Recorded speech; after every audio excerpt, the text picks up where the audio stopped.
toujours près de moi. Bon samedi, bienvenue à votre émission La Victoire de l'amour. Comme on le fait toutes les semaines, on rejoint deux personnes qu'on aime beaucoup. Notre petite sœur sourire à nous, sœur Angèle, et Marcia.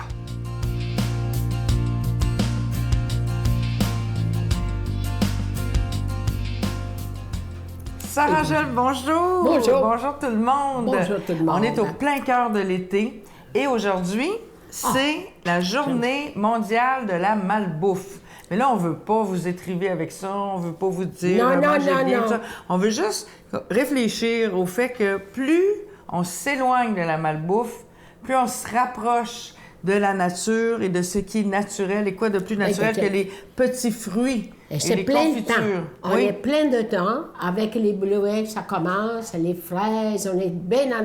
Moi, là, ce moment-là, le plus grand plaisir, c'est de partager avec les gens qui travaillent dans un champ et qui accueillent les fraises. C'est comme des petits cœurs d'amour qu'on cueille dans le champ. Mon Dieu, Sœur Angèle, vous C'est êtes beau. une Et poète. puis, mais qu'est-ce que tu veux? C'est ça. Et puis, on est là, qu'on se dit, ça m'a fait la peine, c'est qu'on n'a pas pris le temps de tous les cueillir, les fraises. Ils ont resté beaucoup dans le champ.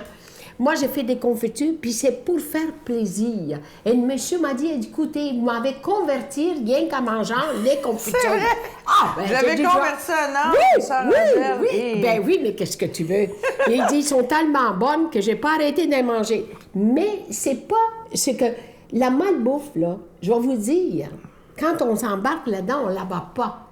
Et c'est quand on arrête puis qu'on voit des belles choses de l'été, profitez-en, Seigneur. Exactement. Ah, ma Ça chère. ne veut pas dire d'interdire ça, mais c'est Non. juste de prendre conscience que la nature nous offre tout un éventail de possibilités, puis ça nous rapproche aussi de notre essence d'être humain, n'est-ce pas? Plus ça va, plus les gens commencent à comprendre l'importance de l'alimentation. Souvent, ils disaient « Oh, la bonne sœur ». Bien, la bonne sœur est là pour la santé des êtres humains. Je vous dis, bien, garde là, il y a certaines choses que tu peux t'en passer, puis d'autres, réfléchis un brin, puis tu vas te trouver. Parce que ce qu'on choisit d'ingérer, ça a un impact aussi sur notre Absolument. attitude, hein? Puis la façon Notre dont... bonheur. Oui. Vous savez, quand on mange des beaux fruits, ça enlève le stress. C'est vrai? Tiens, oui, Hey, vous devez mange-en. manger à Moses des beaux fruits, vous n'êtes pas stressé du tout. Sœur Angèle, là, c'est la personne la moins stressée au monde. Puis la moins stressante aussi. Ben non, ben pourquoi? Compliqué quand c'est l'est pas. C'est vrai. Ben non. Regarde, dans la vie, elle passe pareil. Tout ce que c'est que tu fais pas, c'est que c'est tant pis pour toi parce que c'est déjà du passé. Je me dis, fais plaisir à l'autre, mais je me dis, garde, la terre, le cultivateur, les jardiniers, c'est des pêches à nous donner, comme Hélène a ses tomates, c'est comme de l'amour qui arrive. Oui, Tu oui, c'est comprends, exactement. toi? Donc, il faut se servir, il faut se ramener avec les aliments de la nature. C'est plus naturel. Faut se ramener à notre naturel, Oui. à nous aussi, hein, c'est C'est ça? absolument, et c'est très important. On met un petit peu de sucre pour réanimer le plaisir. Ben, un petit peu de douceur, ça fait pas mal au cœur. Ben non. Non, on J'adore en fait ce souvent. slogan. Hein? OK. Un petit peu de douceur, ça ne fait pas mal au cœur. Personne. Ou on pourrait même dire, Sœur Angèle, en terminant, un petit peu de douceur, Oui. c'est bon pour le cœur. Mais ça. On vous aime et on vous souhaite beaucoup Merci. de récoltes Bon de été. petits fruits. Notre Père qui es aux cieux, que ton nom soit sanctifié, que ton règne vienne, que ta volonté soit faite sur la terre comme au ciel. Donne-nous aujourd'hui notre pain de ce jour. Pardonne-nous nos offenses comme nous pardonnons à ceux qui nous ont offensés. Ne nous laisse pas entrer en tentation, mais délivre-nous du mal, car c'est à toi qu'appartient le règne, la puissance et la gloire pour les siècles des siècles. Amen. Je continuerai à croire, même si tout le monde perd espoir. Je continuerai à aimer, même si les autres parlent de haine. Je continuerai à construire, même si les autres détruisent. Je continuerai à parler de paix, même au milieu d'une guerre. Je dessinerai des sourires sur des visages en larmes et je tendrai les bras à ceux qui se sentent épuisés. Oui, je continuerai à croire. La caravane de la Victoire de l'amour vous invite au sanctuaire Notre-Dame-du-Cap le samedi 17 août en compagnie du Père Michel-Marie de Paris, Monseigneur Pierre-Olivier Tremblay, Brigitte Bédard et Sylvain Charon sous le thème « Venez à moi, vous tous qui peinez, et je vous donnerai le repos ». Conférence du Père Michel-Marie, célébration eucharistique, spectacle du Père Michel-Marie tout en chansons, dîner et souper inclus, transport en autocar de luxe au départ de plusieurs villes du Québec, à partir de seulement 149 $. Réservé au 1-877-277-4412.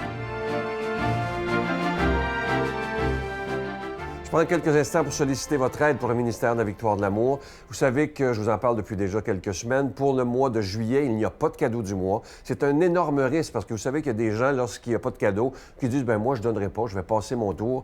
J'espère que vous ne ferez pas tout ça parce que ça serait une catastrophe. Vous savez que c'est la période des vacances, mais une chose est sûre, c'est que les factures, eux, ne prennent jamais de vacances, malheureusement.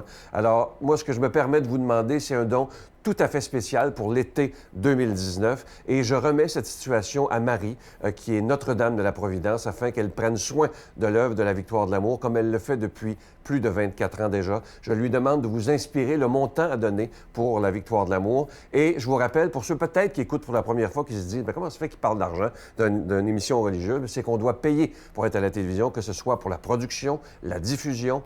Et ça fait déjà plus de 24 ans que nous sommes tous ensemble. Je vous donne l'adresse en vous remerciant de tout cœur de votre don spécial de l'été 2019. La Victoire de l'amour, casier postal 120, succursale Boucherville à Boucherville, le J4B 5E6, je vous la redonne. La Victoire de l'amour, case postale 120, succursale Boucherville à Boucherville, le J4B 5E6. Également par téléphone, par carte de crédit du lundi au jeudi pour la période estivale, de 8 h le matin à 17 h dans le 514-523-4433, 523-4433 ou sans frais, le 1-888-811-9291, 1-888-811-9291 et aussi sur notre site Internet, le www.lavictoiredelamour.org. Merci de tout cœur.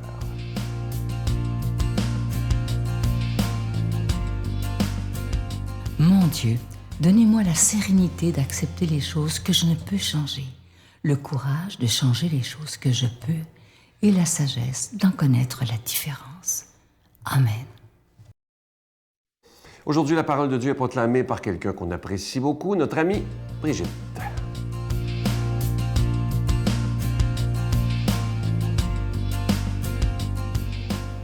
Bonjour tout le monde, j'espère que vous allez bien. Une fois sortis, les pharisiens se réunirent en conseil contre Jésus pour voir comment le faire périr. Jésus, l'ayant appris, se retira de là. Beaucoup de gens le suivirent et il les guérit tous. Mais il leur défendit vivement de parler de lui. Ainsi devait s'accomplir la parole prononcée par le prophète Isaïe. « Voici mon serviteur que j'ai choisi, mon bien-aimé, en qui je trouve mon bonheur. Je ferai reposer sur lui mon esprit. Aux nations, il fera connaître le jugement. Il ne cherchera pas querelle, il ne criera pas. On n'entendra pas sa voix sur les places publiques. Il n'écrasera pas le roseau froissé, il n'éteindra pas la mèche qui faiblit, jusqu'à ce qu'il ait fait triompher le jugement. Les nations mettront en son nom leur espérance. » Acclamons la parole de Dieu. Ah, Jésus! Moi, je lis ça, là. Savez-vous ce que ça me fait, là? C'est comme Jésus, on ne le connaît pas. Il est le tout autre. Et en même temps, il a pris notre nature. Alors, il est très proche de nous, dans nos émotions, dans notre affectif, dans notre corps, dans notre chair. Il est très près de nous. Puis en même temps, il est complètement imprévisible. Moi, je peux dire que c'est ça que je préfère de Jésus. C'est qu'on ne sait jamais à quoi s'attendre.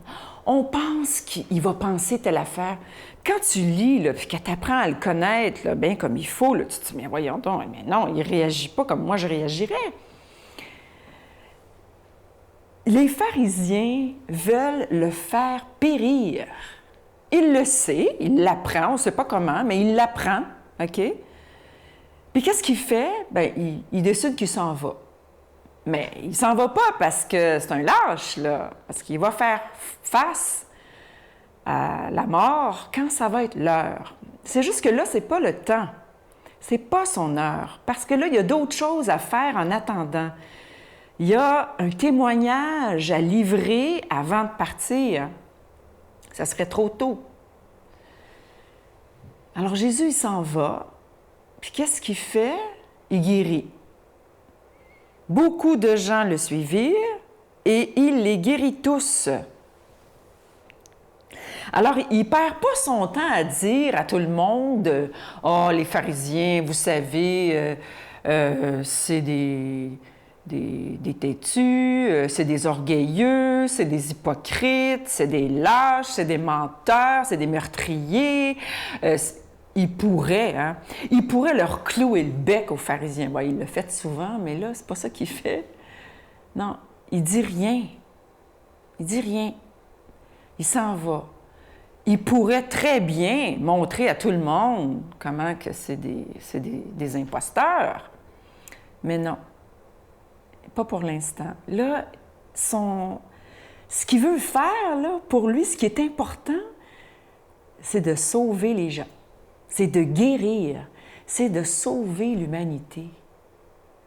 Même sur la croix, il pourrait se sauver lui-même, hein?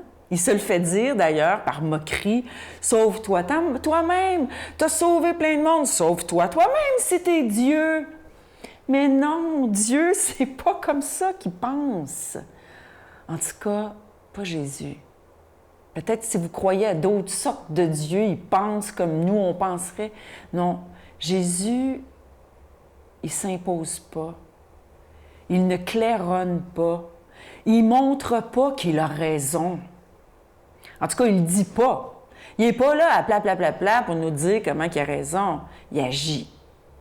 Alors, il va mourir sur une croix. Il va sauver l'humanité par sa mort. C'est ça qui est important pour lui. C'est pas de dire, puis de... Alors, j'en prends exemple dans ma vie. Au lieu de parler puis de montrer comment j'ai raison puis que je suis bonne, là, bien, peut-être que j'aurais plus à agir, puis à agir plus dans l'ombre, mais à agir divinement. Me laisser diviniser par Jésus. C'est lui qui a tout ce pouvoir. Demandons-lui cette grâce. Au nom du Père, du Fils et du Saint-Esprit. Amen. Je vous salue Marie, pleine de grâce. Le Seigneur est avec vous. Vous êtes bénie entre toutes les femmes, et Jésus, le fruit de vos entrailles, est béni. Sainte Marie, Mère de Dieu, priez pour nous pauvres pécheurs, maintenant et à l'heure de notre mort. Amen. Je vous invite vraiment à ne pas manquer l'émission de demain. Je reçois avec beaucoup de joie notre amie, quelqu'un que j'apprécie tellement, Brigitte Bédard, demain. On revient un peu sur son témoignage, mais vous allez voir tout ce qu'elle a à nous dire. Elle se confie, même sur des problèmes de couple qu'elle a eus. Elle est d'une grande, grande vérité. Et une chanson absolument extraordinaire interprétée par Jessica Poulain. Ne manquez pas ça. Une émission dont on est très, très fiers. On va avoir beaucoup d'émotions, mais on va rire aussi avec Brigitte. Alors, je vous souhaite une belle journée et je vous attends dès demain. Bye. Quand c'était pas une dépendance, c'était un autre, tu sais, je switchais.